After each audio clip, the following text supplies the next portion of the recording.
মবটা মানে কি কারণে মবটা হয়েছে না কারণ না, মানে কারা আগে আগে লোকেট করি। না আগে আপনি কারণটা দেখলে বুঝবেন কারা, কারণটা দেখলে বুঝবেন আপনার কারা। আপনি এই গত মানে 5ই আগস্টের পর থেকে প্রায় 176টা আপনার মাজার খানকা গুড়িয়ে দেওয়া হয়েছে, 176টা।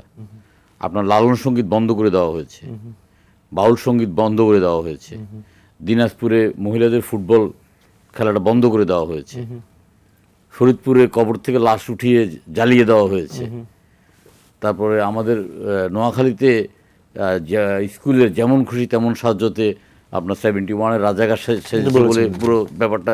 তাহলে ঘটনাটা কারা ঘটাতে পারে? আপনার বিএনপি তো আপনার মাজারের বিপক্ষে না, বা অন্য রাজনৈতিক দল মাজারের বিপক্ষে একটাই বাংলাদেশের রাজনৈতিক দল, বলেন, সেটা হলো জামাত ইসলাম। তেমন সব মব ওরা করেছে না, আমি ওরা করেছে এটা বলতেছি না। ঘটনা ঘটলে এই ঘটনা বেনিফিশিয়ারিটা কারা বা কারা এটার জন্য ইয়ে হইতে পারে, এটা ইয়ে করতে পারেন আপনি। লালন সঙ্গীত কারা বন্ধ করেছে? মহিলাদের ফুটবল যারা বলে যে মহিলাদেরকে ঘরের মধ্যেই সুন্দর বা তাদের কর্মঘণ্টা কমিয়ে আনতে হবে, এবং তারা আপনার মহিলা ফুটবলটা বন্ধ করলে যদি করে, আপনার 2-4 মিলান না। আর পাশাপাশি আপনার বিএনপি মব করেছে, এটা উদাহরণ দিয়ে দেখান কোথাও মব করেছে এই ধরনের কোনো কিছু, কারো বাড়ি আক্রমণ করেছে, কারো ঘর আক্রমণ করেছে।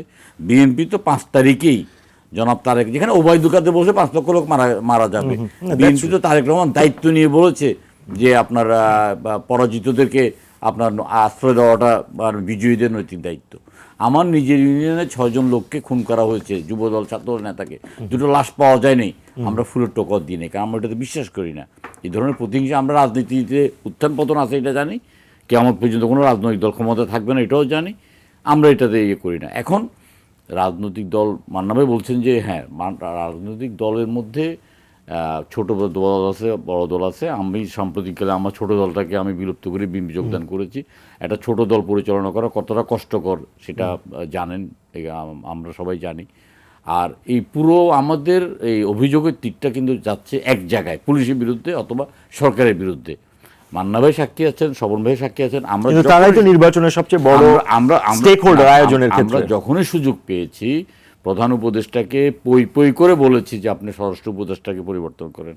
স্বরাষ্ট্র উপদেষ্টাকে পরিবর্তন করলে খুব বেশি কি হবে না হবে সে ব্যাপারে আমি দৃঢ় নিশ্চিত না, কিন্তু জনগণের মধ্যে, ছাত্রদের মধ্যে, রাজনৈতিক দলের মধ্যে একটা ধারণা হয়েছে যে এই স্বরাষ্ট্র উপদেষ্টাকে। আপনার কি মনে হয় এরকম এই 35 দিন আগে এমন কোনো ব্যক্তিকে বাংলাদেশে পাওয়া যাবে যে স্বরাষ্ট্র উপদেষ্টা হতে রাজি হবে?